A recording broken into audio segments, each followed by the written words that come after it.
ce serait de venir avec la main droite pour attraper. Alors le problème quand on fait ça, quand on dégaine avec la main droite, c'est d'abord qu'on prévient. Donc, on sait qu'on est prêt à dégainer. Ouais. Okay.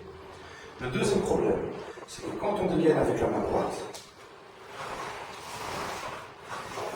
si on regarde bien le fourreau, on voit que le côté lame frotte contre le saillant. Ça, c'est quand on dégaine main droite.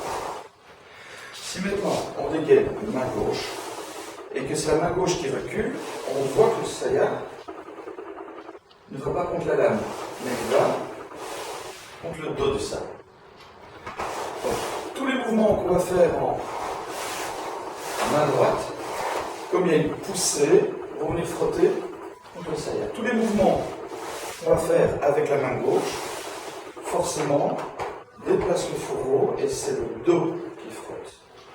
Donc, chaque fois qu'on dégaine main droite, on appuie le frontier. Chaque fois qu'on dégaine main gauche, alors la lame ne passe pas contre le saillant. Avec un katana pas coupant, ça va, avec le bokken aussi, mais avec un katana bien aiguisé, on finit par avoir la lame qui passe au travers du saillant et on a la main coupée. Ça va, ça c'est très dangereux. Surtout à la fin, on a tendance à faire ça, vraiment à tourner et sortir, d'accord, et on risque d'avoir le fourreau qui explose et qui passe dans la main. Ça va, ce qui est le cas sur le sable que je là-bas que je montre. Au niveau du fourreau, où on voit la fente, celui-ci est un katana qui coupe, et donc forcément, si on le sort mal du fourreau, alors qu'il y a même un renfort en métal, voilà. Si on le sort mal du fourreau, voilà, il fend, et on voit toute la longueur. Si on tient la main, ben forcément la lame coupe. Et on voit à l'intérieur qu'il a été énormément frotté du côté lame plutôt que du côté dos. Position maintenant. Première idée. Dès que je vais le voir mettre la main dessus, voilà, maintenant je sais que je peux aller chercher sa main. Je ne vais pas aller la chercher en faisant ça, sinon ben, on est au même temps, lui il fait 1, on recommence. 1, je fais 1, mais pendant que je fais mon 1, lui il commence à dégainer. Et il est coupé. Donc je perds un temps. Alors, pour regagner ce temps-là, puisque lui a pris le premier temps, voilà, dès que je vois ça, je dois avancer. Avancer avec la main gauche. Je pivote avec les doigts pour donner l'angle d'attaque, soit vers le bas, soit à l'horizontale, soit montant. Alors, on ne tourne pas comme ça, sinon on indique à l'adversaire le sens de coupe. On utilise les doigts, voilà. Ce qui fait qu'on ne voit pas de mouvement de poignet. Et c'est difficile de dire si c'est descendant, horizontal ou montant. Descendant, horizontal, montant. Tandis que comme ça, on sait que c'est un mouvement montant. D'accord? Donc uniquement avec les doigts en faisant comme ça. Normalement, soit. Dès que je vois sa main, j'essaie de rentrer et je viens couper le poignet.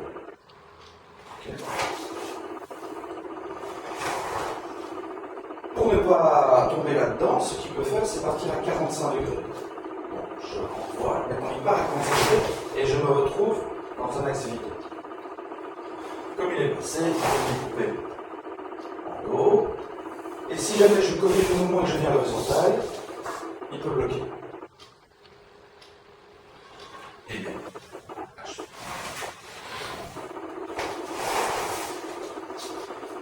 maintenant, ce qu'il va essayer de faire, c'est de feinter. Enfin, d'abord, il passe, d'abord qu'il passe par là. Je vais te montrer le contre. Sortir, voilà. Pour éviter de me faire avoir, je ne vais plus partir par là. Je vais partir à 45 degrés. Je pivote pour amener la main et je viens couper en montant.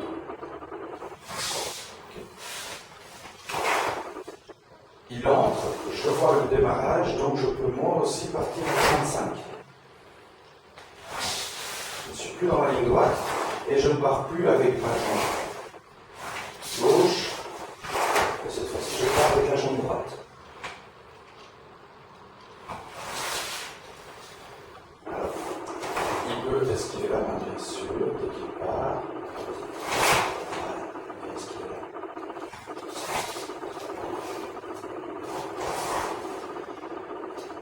Il fait la même chose. Et il recule. Voilà, et il reprend. Entrer, sortir. Et maintenant, on peut dégainer et fermer. C'est ça qui nous intéresse, c'est à partir de là, il part, et il y en met. Moi, je dois me protéger, donc il faut que je parte de côté. Et je dois avoir une réaction comme je dis ça. Il part de côté, je crois rentrer un pied, il sort, je repousse le sable et je mets. Attention, changement de main, parce que il part, je crois avoir compris, il dégage, je repousse, ma main est tournée. Mon pied dégage, je change mes mains de position pour terminer là.